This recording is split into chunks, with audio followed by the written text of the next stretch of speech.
Assalamualaikum warahmatullahi wabarakatuh. Halo semuanya, perkenalkan saya Salma Indriani dengan NIM 0503232088 dari Prodi Perbankan Syariah 4B.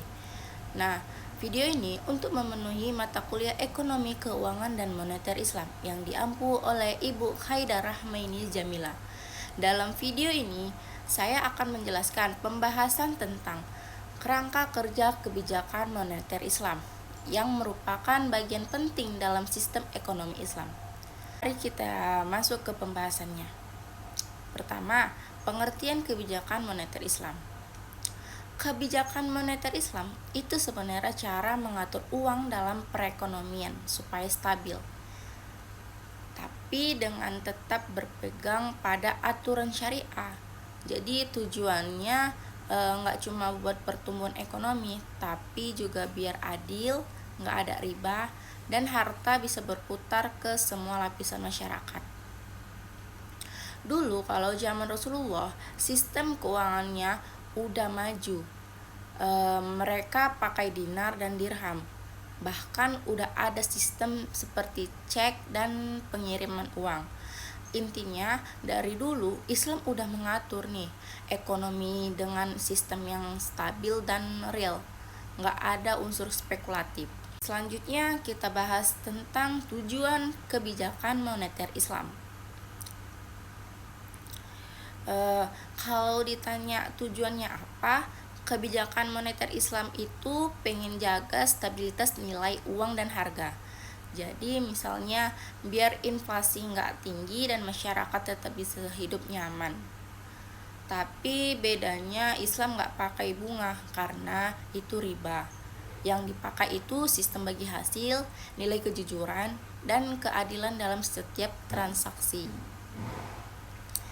Dalam Islam, uang bukan cuma buat disimpan, tapi harus diputar ke hal yang produktif dan bermanfaat. Hal ini sejalan dengan ayat Al-Quran yang menyuruh kita untuk adil dalam timbangan dan tidak mendekati harta anak yatim, kecuali dengan cara yang baik. Nah, berikutnya kita akan lihat sistem kerja kebijakan moneter Islam. Sistem kerja kebijakan moneter Islam itu lebih fokus ke ekonomi nyata, bukan cuma main angka di pasar uang. Jadi uang diarahkan ke usaha yang nyata dan bermanfaat. Misalnya nih, lewat produk-produk keuangan syariah yang pakai sistem bagi hasil. Nah, lewat sistem ini orang miskin pun bisa jadi pengusaha karena mereka dibantu dan diajak kerjasama. Jadi lebih adil dan merata. Pemerintah juga bantu lewat kebijakan yang bikin uang terus berputar, bukan malah numpuk di satu tempat atau dipakai buat hal-hal yang nggak jelas. Nah, sekarang kita masuk nih poin yang terakhir, yaitu kerangka kerja kebijakan moneter Islam. Nah, kerangka kerjanya itu dibangun di atas prinsip-prinsip dasar Islam. Misalnya kayak harta itu milik Allah dan manusia cuma dipercaya untuk mengelola. Kemudian harta nggak boleh ditimbun, harus diputar. Terus ada hak orang lain di dalam harta kita, terutama yang kurang mampu. Nah, yang terakhir tuh uang harus dipakai untuk tujuan yang bermanfaat kayak perdagangan, investasi, dan kebutuhan hidup.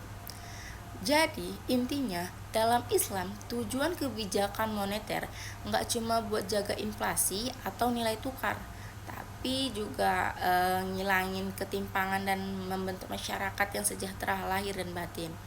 Nah, itu dia penjelasan dari saya tentang kerangka kerja kebijakan moneter Islam. Semoga video ini bisa bermanfaat untuk teman-teman yang menonton. Bagaimana Islam mengatur sistem keuangannya dengan adil dan sesuai syariah. Mungkin sekian dari saya. Wassalamualaikum warahmatullahi wabarakatuh.